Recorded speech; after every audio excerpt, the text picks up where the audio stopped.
Il faut commencer. Voilà, On y va, on est à l'heure. On est à l'heure. Allez. Bon, ça y est, tout de suite. C'est bon. Bon, voilà, donc aujourd'hui, ce soir, nous allons parler des fondements de la cosmologie moderne et je vais vous expliquer les erreurs qui ont été commises par les pères fondateurs et qui n'ont pas été rectifiées parce qu'ils se sont enfermés dans un modèle unique, le modèle du Big Bang primordial. Il y a peut-être des raisons un peu religieuses sûrement, bon, ça c'est un autre débat. Là, je vais rester simplement sur le plan scientifique, pur scientifique. Alors, vous savez que le phénomène le plus important dans la cosmologie, c'est ce qu'on appelle la récession des galaxies. Ce n'est pas exactement l'expansion de l'univers. Il y a une nuance entre les deux concepts. L'expansion de l'univers, ça a été inventé, ce terme a été inventé par des mathématiciens qui ont utilisé les théories de la relativité générale, des équations très compliquées, et qui ont cru pouvoir conclure que c'est l'espace qui se dilatait. Bon, maintenant on sait que c'est faux, parce qu'on ne se transforme pas en baudruche géant, d'une part, et d'autre part, l'amas local de galaxies ne subit pas l'expansion. C'est-à-dire, on a un amas autour de nous, il y a plusieurs galaxies qui forment un amas, à peu près un rayon d'1 million d'années-lumière, et cet amas-là ne subit pas l'expansion. Donc, vous voyez bien qu'il y a un problème avec ce concept d'expansion de l'univers, et donc il y a une théorie concurrente qui a été développée assez vite, qui dit que les galaxies ou les amas de galaxies se repoussent avec une force proportionnelle à la distance. Ce qui fait qu'au bout d'une certaine distance, cette force de répulsion entre deux galaxies excède la force d'attraction et on aboutit à une force répulsive proportionnelle à la distance. Et c'est pour ça que les galaxies, dans cette deuxième théorie qu'on appelle la cosmologie permanente, les galaxies s'éloignent avec une vitesse qui augmente avec la distance, suivant la loi la plus simple. La loi la plus simple, c'est la loi exponentielle, parce qu'elle ne dépend que d'un seul paramètre. Et ça veut dire quoi? Ça veut dire que cette théorie qu'on appelle la cosmologie permanente avait prédit l'accélération de l'expansion. Alors vous savez qu'ils ont récemment, autour des années 2000, ils ont constaté que l'expansion s'accélérait, ils ont été très surpris. Tous les livres de cosmologie ont dû être réécrits à la hâte, alors que la théorie concurrente, la cosmologie permanente, avait prévu cette accélération. Et moi je vais plus loin, je précise, donc c'est une prédiction sur les observations qu'on va bientôt faire avec les nouveaux télescopes qui sont en route. Cette accélération va être elle-même accélérée. Je vous annonce ça. Hein. Donc vous notez bien la date, là, quel jour on est. Vous notez la date. C'est mon anniversaire. Bon, ça tombe bien. On ne l'oubliera pas comme ça. Alors, qu'est-ce qui s'est passé? Donc on a eu affaire à beaucoup de mathématiciens qui ont voulu se saisir de la physique, et ils ont voulu appliquer à la cosmologie les lois de la relativité générale. Ce qu'il ne fallait surtout pas faire. Pourquoi? Parce que Poincaré, Henri Poincaré, c'était pas un imbécile. Qu'est-ce qu'il avait dit avant dans l'une de ses derniers ouvrages, les dernières pensées, il avait écrit « La cosmologie ne pourra pas se baser sur des équations différentielles. » Pourquoi? Parce que, comme il disait lui avec son jargon, comme l'univers n'est tiré qu'à un seul exemplaire, eh bien, on aboutirait à des constantes d'intégration qu'on ne pourrait pas déterminer.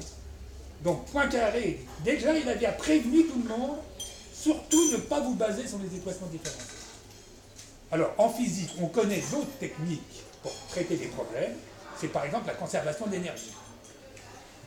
Donc, la conservation d'énergie, c'est pas une loi différente, c'est une loi intégratrice plutôt. Donc, dans la cosmologie permanente, qu'est-ce qu'on dit? On dit que les galaxies s'éloignent, mais elles sont compensées par une création, une apparition, parce que le mot création, c'est discutable, mais une apparition de matériaux qui vient compenser cette galaxie qui s'éloigne. Alors tenez-vous bien, cette compensation n'est pas mesurable, parce qu'il s'agit d'un neutron, alors c'est des neutrons dans cette théorie-là qui doivent apparaître, parce que le neutron, vous savez, qui se désintègre, c'est une particule qui se désintègre au bout de 20 minutes, qui se désintègre en proton et électron. C'est une particule qui, dans la masse, est un peu plus grande que celle du proton, donc autrement dit, c'est le remontoir de l'univers, le neutron. Et alors, il suffit, tenez-vous bien, d'un neutron par siècle et par volume d'une cathédrale. Alors j'espère que vous allez vous rappeler vos prières.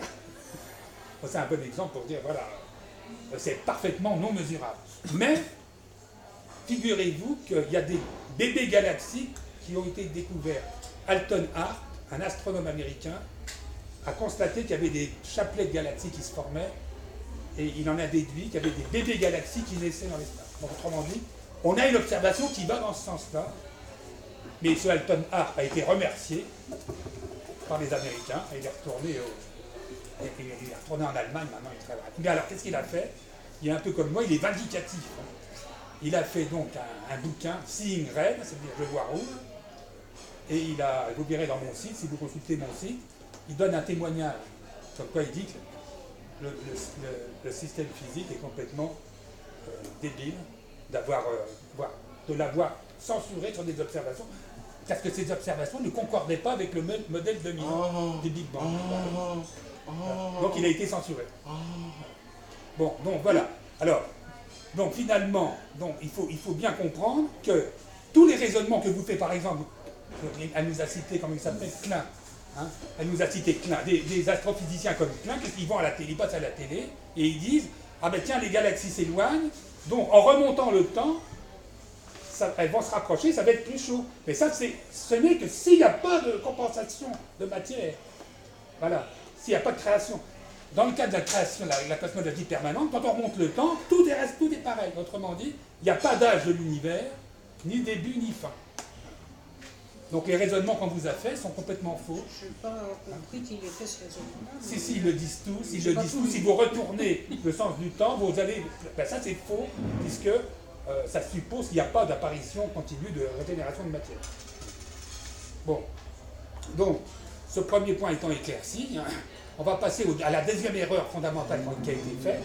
C'est que quand on a des galaxies dont la vitesse augmente avec la distance, on le détecte par l'effet Doppler, c'est-à-dire qu'on détecte des décalages Doppler, ce sont des nombres relatifs, achromatiques.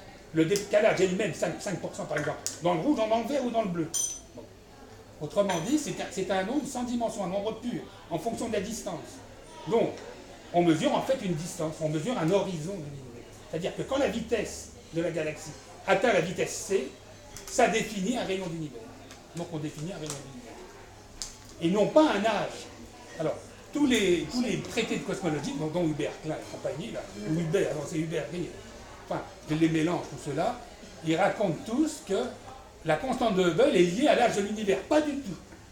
C'est lié, ce phénomène de déplacement des galaxies définit un horizon de l'univers observable.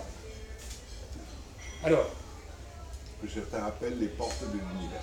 Bon, peu importe. Alors, il y a un phénomène qui a été repéré très, très vite, c'est qu'il y avait des doubles corrélations entre les grands nombres de la cosmologie et de la physique. Alors, cette double corrélation, je vous la rappelle rapidement, le rayon de l'univers divisé par le rayon du noyau, c'est 10 puissance 40. Il se trouve que c'est l'ordre de grandeur de la force gravitationnelle dans un atome d'hydrogène entre la force gravitationnelle et la force électrique. 10 puissance 40 aussi. Et le nombre d'atomes dans l'univers, c'est 10 puissance 80 de carré. Alors, qu'est-ce qui s'est passé? Eddington s'est saisi de cette remarque et il a donc fait une petite théorie très simple, une théorie statistique. C'est-à-dire qu'au lieu d'utiliser des théories mathématiques compliquées, il a utilisé le théorème fondamental de la statistique, qui est quoi? Qui est un théorème de mathématiques. Voilà. C'est-à-dire c'est la racine de grand N qui intervient là. C'est pour ça que racine de 80, ça fait 10 puissance 40. Il a fait une petite théorie et il a donc prédit la valeur correcte, maintenant qu'on connaît, du rayon de l'univers, qui est 13,8 milliards d'années-lumière. Alors on vous dit que Klein va vous dire que c'est l'âge de l'univers. C'est une distance. C'est une distance, c'est pas l'âge de l'univers. Une distance, point. Bon. Et alors donc, à côté de ça, il y avait comment il s'appelle, Dirac. Alors Dirac a pris les mêmes corrélations. Qu'est-ce qu'il a dit, lui? Comme pour lui, R varie dans la cosmologie classique, dans le Big Bang, le rayon varie. Il a dit, bon donc, il y a une constante qui doit varier. Il a fait varier la constante de gravitation. Ah bon? Alors qu'un des principes fondamentaux, tenez-vous bien, en physique, l'un des principes fondamentaux qui avait été souligné par Poincaré aussi, c'est que les constantes universelles doivent être constantes. Sinon, on ne fait plus de physique. On va à la pêche. constantes universelles, il y en a combien? On verra après. Il y en a, bon, il n'y en a pas tellement des constantes universelles. Bon, À part la constante de gravitation, qu'est-ce qu'il y a d'autre? ben, il y a la constante H bar, la constante de Planck. Ah bon? Ah oui. La constante, et la constante de la vitesse de la lumière, c'est. Et puis la vitesse de la lumière, Ouais. qui est une constante, Ah oui. c'est contesté. Ça va, on verra après. Bon, bref, alors donc il faut bien comprendre que les gens, qu'est-ce qui s'est passé à l'époque? Les gens, ils admiraient Dirac. Dirac? Ouais. Ils admiraient Dirac parce qu'il avait découvert l'antimatière, alors qu'il a fait une erreur de débutant, là, avec sa variation de G. Et donc, ils ont suivi Dirac, ils ont mis Eddington au panier. Eddington était le meilleur physicien de l'époque. Il était à la fois spécialisé en relativité générale et en mécanique quantique. Et ils ont dit, mais il a pété les plombs, trop vieux. Hein, il a osé relier la microphysique à la macrophysique. C'était impensable. D'ailleurs, beaucoup de philosophes ont professé qu'on ne pouvait pas raisonner sur la cosmologie. Plusieurs, Auguste Comte, Kant, etc. Ils ont dit la cosmologie sera toujours en dehors de notre... Bon, donc, qu'est-ce qu'ils ont fait? Ils ont mis la théorie d'Eddington au panier, alors qu'il avait raison.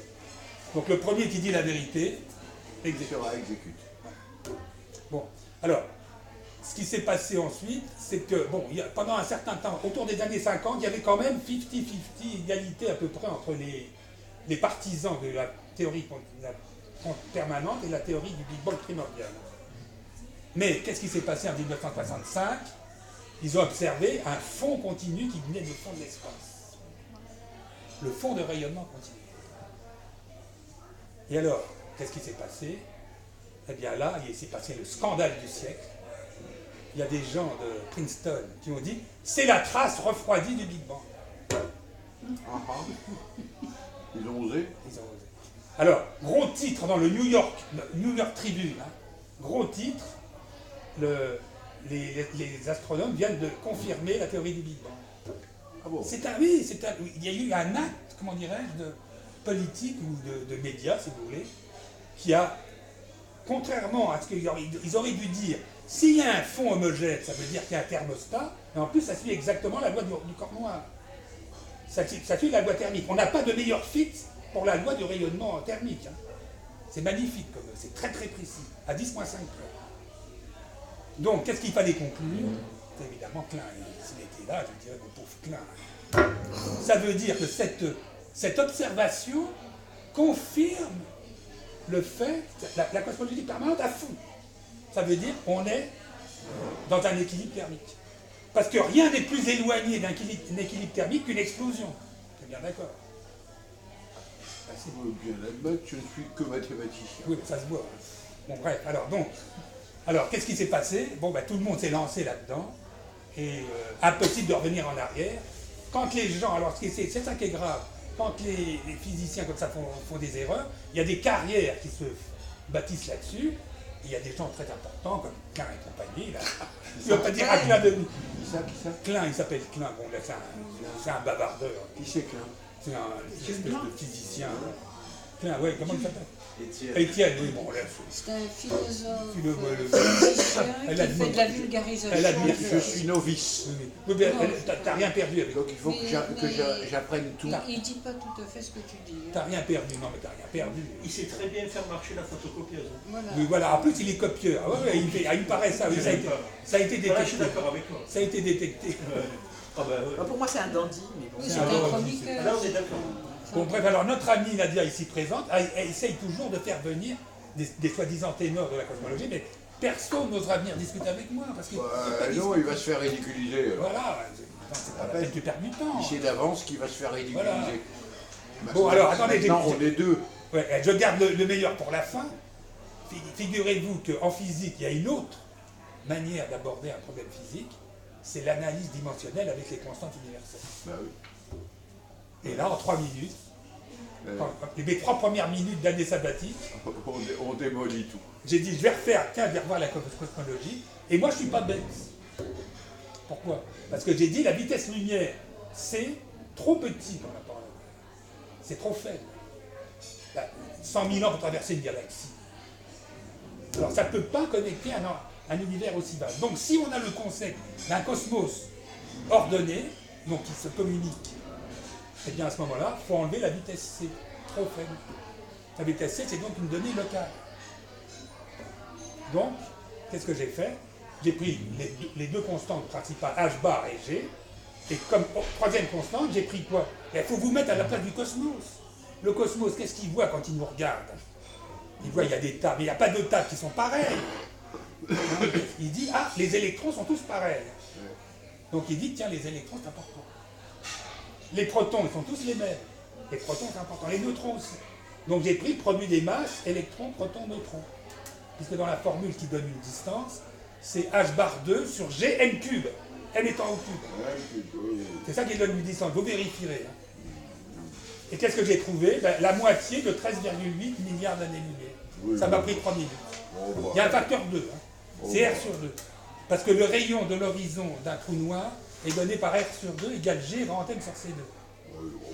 Donc, compte tenu de ce facteur 2, j'en ai déduit la masse de l'univers directement. Et ayant la masse de l'univers, qu'est-ce que j'en ai conclu? Une masse est associée à une fréquence, une oscillation. Donc j'en ai conclu que le cosmos nous désintégrait, nous réintégrait 10 puissance 104 fois par seconde.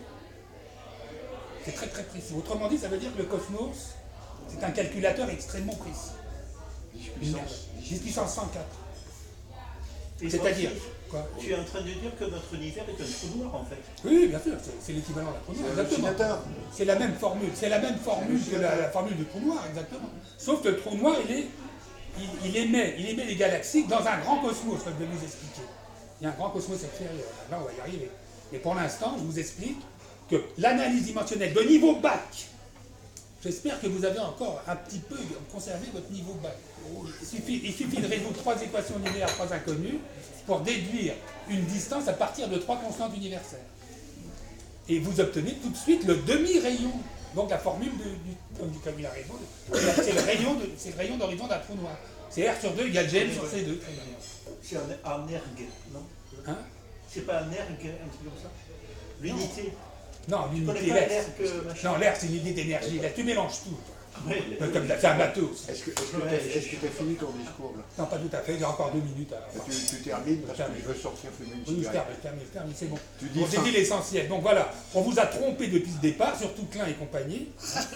Ma fille. Maintenant, tu parles de Klein et imaginant Mireille, qu'est-ce qu'elle a à voir avec Klein? Parce qu'elle bouquine ça, elle. En tout cas, c'est rigolo. Et puis c'est bien expliqué. Maintenant, moi je le lis. C'est des chroniques hein, qu'il fait. Et justement, je pense qu'il remet en cause l'histoire du Big Bang. Enfin. Je vais relire la chronique. Il n'y a pas d'histoire. Alors voilà, on vous enseigne. Mais justement, on vous en parce qu'il développe pas autant. Mais justement, il dit que le Big Bang, c'est une chose qui a été promue à un certain moment, mais que c'est peut-être à revoir. Oui, mais il n'explique pas bien. Il garde quand même l'histoire. Ils conservent tous l'histoire. Même si vous voulez. J'arrive à vivre sans tout savoir. Non, mais Hubert Reeves et compagnie, qu'est-ce qu'il a fait? Il a dit grande découverte du siècle, l'univers a une histoire. L'univers a une histoire. Et qui a dit ça? Hubert Reeves, alors il a fait la découverte du siècle.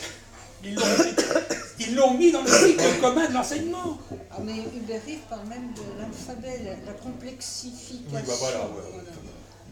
Alors, enfin bon, alors nos hommes politiques, alors je vous explique, il y a une inversion. Non, pas d'homme politique, pas de politique, non. Cosmologie, finis ton discours de cosmologie d'abord. On termine là, mais.